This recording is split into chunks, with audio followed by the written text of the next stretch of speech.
Over the past 2 to 3 months, discussions have swirled around the proposed concession of the Caribbean International Airport, Enugu.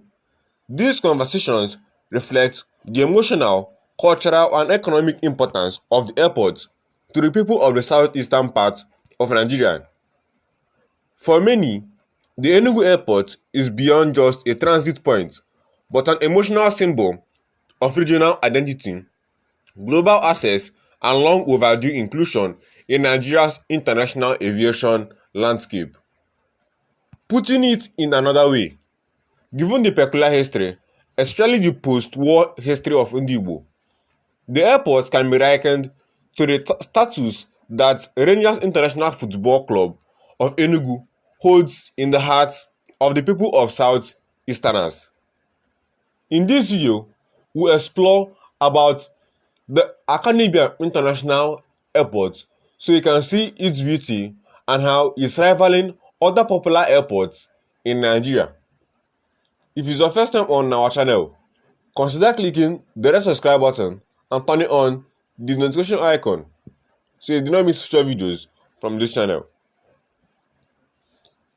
This airport is given the fact that the region was the last to get an international airport among the all six geopolitical zones, despite the fact that they are business people and travelers, but also given the protracted struggles of many years that eventually bettered the designation of the airport as an international aviation facility by the Musa Yar'Adua administration. Since then, it has witnessed the affirmation of this international status, award of the initial contract for the facility upgrade by the Federal Executive Council, meeting presided by former President Goodluck Jonathan on October 19th in 2010, and a legislative intervention by the Enugu State Caucus for the 6th National Assembly to augment funds for the airport upgrade from constituency funds meant for the state and major work on the runway by the Muhammadu Buhari administration, and of course several obstacles, some of which bordered on willful sabotage. Therefore, given the significance of this infrastructure, it is only natural that questions have arisen around the current concessioning efforts by the federal government. Is the airport being sold off? Are private interests taking over? And what does this mean for the Southeast? Who is behind the project? Is the Southeast losing its only international airport? These are valid concerns, and they deserve clear, factual, and honest answers. We'll talk about the Enugu's International Airport and how it begins its commercial flight in Nigeria. The Enugu International Airport is not just a way for people to travel, but a realization of a dream, a long-standing dream for the Enugu people. On Monday the 7th of July 2025, it will remain a red letter day for all the indigenes of Enugu State and all the lovers of good things. It was a day in history and was made when the skies of Akanime International Airport, Enugu, blazed with the glory of a brand new dark green and white colored Eagle aircraft owned by the state government. The Eagle landed at about 1 p.m. on that fateful day, with many dignitaries on board, namely Governor Peter Mbah, Festus Keyamo, who is the Minister of Aviation and Aerospace, among other stakeholders, as history was made in Enugu. That very day marked a new beginning of marketing Enugu and its potential to the international market.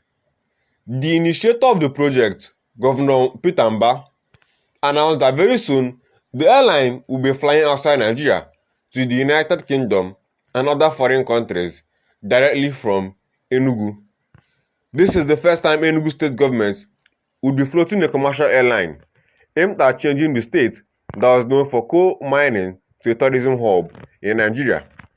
This is a dream come true as thousands of people who live in Enugu, government functionaries, ex-governors, deputies and many others from neighboring states trooped out to the Akanime International Airport to witness what seemed to some as miracle and an impossible feat. As the plane with 5 NENU and Enugu Air boldly inscribed on it touched the ground and parked at airport's tarmac, many indigents started to hail the governor. Some said he was performing miracles. Some were asking how and where the man generates the funds with which he is doing all that he is doing in the state. Some went close to the plane to see if the bird was refurbished, but discovered it was a brand new aircraft, and they marveled. This was when many at the airport began to remember what Mbah said when he was presenting his manifestos to Enugu at the Godfrey University and his maiden speech at the Michael Okpara Square when he was being inaugurated. He has pledged to grow Enugu State's economy from $4.4 billion to over $30 billion gross domestic product through industrialization, tourism, improved infrastructure, and creation of more business-friendly environments, education, health, and efficient transport system, among others. What happened at the Academy International Airport seems to have shown that Mbah has actually brought his business ideas into governance, and never like other politicians who only make promises without fulfilling any. Mbah also promised to achieve a 0% poverty rate count in the state through comprehensive social investment programs, job creation, inclusive human development policies, and enhanced access to quality education, investment and tourism, and positioning it as a hub. His aim is to position Enugu as Nigeria's premier destination for investment and tourism by transforming it into a modern, secure, and attractive environment for investors and visitors alike. Today, with the launch of Enugu Air, CNG buses, and a security architecture, one can conveniently say that Enugu's tomorrow is here indeed. Inaugurating the Enugu Air, the Minister of Aviation and Aerospace and Development, Festus Keyamo, commended Governor Mbah for bringing his vision of Enugu Air into reality. Keyamo speaks on Mbah's resilience. He commended the never-give-up spirit of the governor, who instead continued to mount pressure on him to ensure that what needed to be done was done, to ensure Enugu Air became a reality. The minister described Governor Mbah as an incredible performing governor. Keyamo said, Governor Peter Mbah was the first governor that visited me immediately I was sworn in as a minister. I said this man will not ever allow me to settle down. He was visiting me in Abuja almost every week. He has a big surprise for you in Enugu State and aviation. We began to work on his grand plan for the transportation system in Enugu State, as he was relentless and persistent in ensuring that within the next 2 years, the Enugu International Airport became a reality. This is to show his unwavering support for this airport. If it's your first time on the channel, consider clicking the red subscribe button and turning on the notification icon so you do not miss future videos from the channel. And on that note, I'll see you in my next video.